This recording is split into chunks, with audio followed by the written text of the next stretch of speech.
México en coyuntura.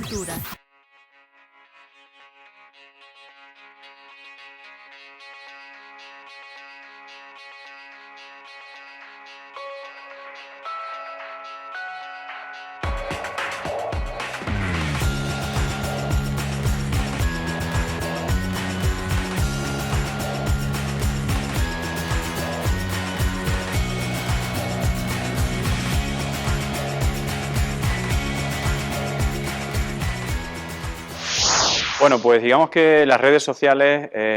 han ido aumentando el impacto y digamos que tienen mucho que ver sobre todo con la evolución de penetración del uso de smartphones o de móviles en la mayoría de la gente. Por lo tanto, digamos, son como los nuevos medios de comunicación a los cuales tenemos acceso 24 horas, ¿no? Entonces,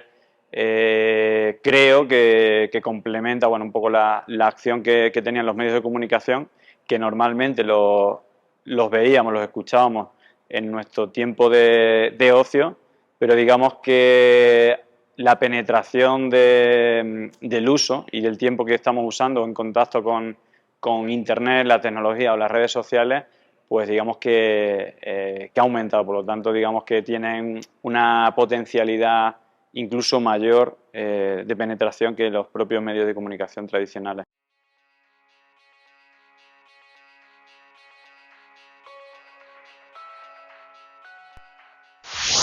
Bueno, lo primero es que sí, la mentira, digamos que cada vez más se está usando como método de condicionamiento, de cambiar la percepción de las personas de la realidad. Una de las frases reales o que la ciencia ha demostrado, que los datos demuestran, es que las noticias falsas se comparten mucho más que las noticias reales, y esto no tiene que ver con que sea mentira o sea verdad, que mucha gente, la gente que lo comparte no sabe si es verdad o mentira, sino tiene que ver con una cuestión emocional. Es decir, tiene que ver con que quien manipula, o quien está detrás de la creación de una fake news, de un contenido falso, lo que busca, le da igual que sea verdad o mentira, sino que busca un relato, un vídeo manipulado, un titular, una noticia que enfade o que genere una emoción muy fuerte en la audiencia que lo va a recibir. ¿Qué es lo que sucede? Que para crear esta emoción, este odio o esta indignación, la verdad no importa a nadie, por eso hay que modelarla, cambiando la realidad al punto perfecto para que cuando se reciba esa información, ese vídeo, ese titular, enfade mucho a la gente. Por lo tanto, eso es lo primero. No es tanto la mentira como el elemento de ir a la parte emocional de la gente que va a recibir esa fake news, ¿no? ¿Y qué se puede hacer? Bueno, pues precisamente al ser una cuestión emocional, cualquier persona puede ser víctima porque va directamente digamos, a la parte reptiliana de nuestro cerebro, al bulbo raquídeo. Entonces, lo primero que respondemos cuando nos recibe un estímulo que nos indigna es reaccionar sin pensar, ¿no? Sin pasar por la parte racional. Bueno, pues el único consejo es activar la corteza cerebral, la parte racional del cerebro, intentar contrastar, ver qué es verdad, digamos, bueno, controlar las emociones y usar más la parte racional. Y casi, digamos, estamos tan... es decir, las instituciones, los medios, las plataformas digitales nos han dejado tan huérfanos de responsabilidad de controlar todo esto que al final somos nosotros mismos como consumidores de este tipo de contenido los que tenemos que hacer de periodistas y contrastar todo lo que nos llega, si es cierto, si es falso. Así que bueno, tengo una tarea complicada y al final como usuarios individuales tenemos que, en un ámbito muy contaminado, contrastar casi todo, pero al mismo tiempo creo que hay que buscar soluciones a medio y largo plazo que tienen que ver con, entre otras cosas, yo diría como punto número uno, acabar con la impunidad de la mentira, tanto en medios de comunicación como en las redes sociales. Así que bueno, eso serían tanto a nivel individual como a nivel colectivo, como los retos o la manera de luchar contra este problema.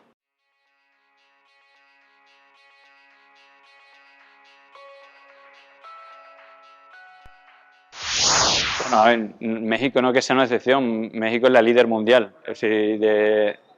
concretamente del espionaje con Pegasus, bueno, se habla de al menos 15.000 personas, ciudadanos, que no tienen nada que ver con delitos como si una de las cosas que decía la empresa israelí en ese grupo, que que este software solo se puede ser comprado por estados, por gobiernos, y que solamente sería usado para luchar contra la delincuencia. Claro, si nos vamos a quienes fueron espiados, por ejemplo, el actual presidente, más de 50 personas de su entorno fue espiado, pero creo que esto no fue lo más grave. Lo más grave fue pues, el espionaje a más de 25 periodistas, algunos de ellos asesinados usando la geolocalización de este sistema, o lo más grave creo que incluso a familiares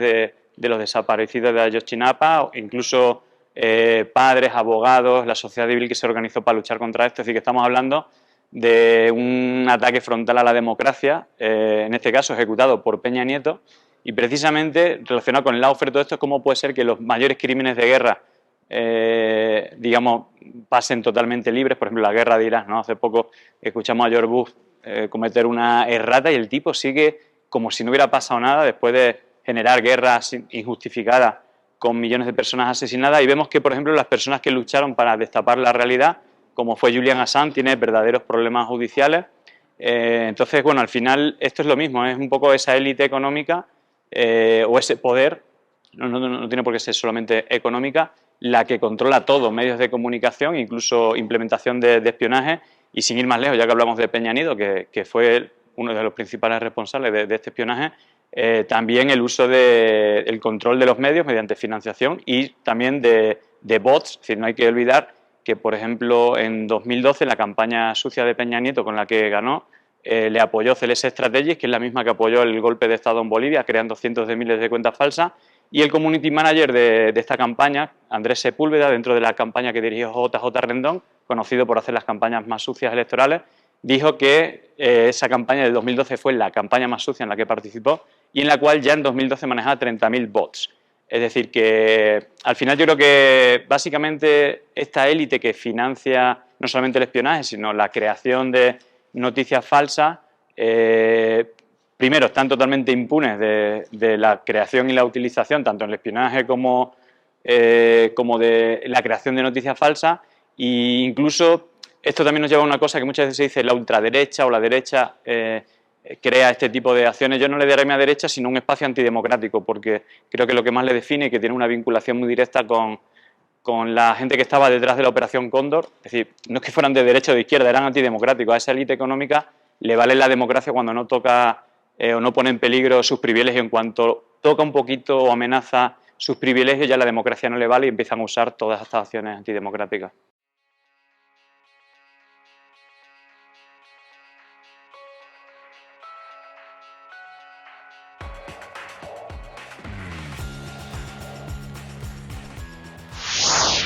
Bueno, esto sería muy largo de contar, pero básicamente a mí lo que me preocupa, o por decir algunos datos, es que, bueno, más allá de que Elon Musk sea una de las personas más ricas del mundo, yo creo que los dos elementos que creo que son más interesantes es a quién, es decir, en qué organizaciones ha estado Elon Musk. Y Elon Musk es un miembro de la PayPal Mafia, que fueron los propietarios de PayPal, cuyo CEO era Peter Thiel, que fue no solamente quien financió casi al 100% Facebook, aunque no sea visible, quien controla Facebook es Peter Thiel, aparte de ser el principal asesor de Donald Trump, es quien estaba detrás también de Cambridge Analytica. Y no solamente eso, sino que en 2004, igual que en Facebook, creó Palantir, que es la mayor empresa de espionaje digital, y sus clientes son pues, el Pentágono, la CIA, la NSA, el Ejército de los Estados Unidos, dándole toda la información de lo que hizo PayPal Mafia, que es con esa venta que le hizo de PayPal a eBay, ese dinero, pues empezaron a invertir en todas las startups, Facebook, YouTube, Reddit, Airbnb, LinkedIn, bueno, prácticamente todas, menos Twitter. Y bueno, justamente ahora un miembro de la PayPal Mafia va a conseguir el control de Twitter, y es verdad que Elon Musk se salió un poco de estos inversores que eran un grupo grande que empezaron a invertir en todas las startups, y él se salió por otro tipo de empresas, ¿no? Como Tesla, XPay, etcétera, y bueno, y con mucho éxito. Pero la conexión de este mundo es el proyecto en el que es socio con Peter Thiel, que es una de las personas más oscuras de este mundo y que usa la Big Data para luchar contra la democracia. Es que ellos tienen un proyecto en conjunto que se llama OpenEA, que es el proyecto más avanzado de inteligencia artificial y por el cual, y eso lo puede buscar cualquier persona en Google, en YouTube, se puede generar una conversación alimentada, bueno, por un montón de datos con inteligencia artificial, que es totalmente humana y es más, incluso puede estar programada para convencer a alguien que piense una cosa para que piense lo contrario. Entonces, al final dice, bueno, digamos, Elon Musk invierte una gran cantidad de dinero, ¿por qué lo hace? Pero lo que está claro es que va a tener acceso a la red, aunque no la más grande, la que tiene a nivel cualitativo un poder de influencia a nivel político informativo más importante, seguramente, y creo que más allá de los datos, puede crear conversación artificial para convencer a toda esa comunidad que piense de una manera u otra, pudiendo favorecer intereses económicos, empresariales o geopolíticos, ¿no? Y luego, por otra parte, también habla de que va a acabar con los bots y todo eso, y que va a humanizar y que va a contrastar pidiendo datos. Bueno, yo creo que esa es una de las claves. Twitter tiene el 33% de los datos que, por ejemplo, pide Facebook. Entonces, claramente, todos los datos que les demos son una de las cosas que va a buscar, pues es dinero, es información y al final, bueno, pues digamos una base de datos más a la que sumar de otras muchas para hacer un control social de quiénes somos, qué hacemos e incluso qué estímulos nos tienen que hacer para cambiar nuestra conducta o nuestra forma de pensar. Bueno, potencialmente es así, no sé si pasará, pero cuando me hablan de Elon Musk y Twitter, bueno, estas son las cosas que yo pienso y que bueno, me da miedo o pueden poner en peligro el uso adecuado de esta plataforma. México en coyuntura. Para hablar en libertad.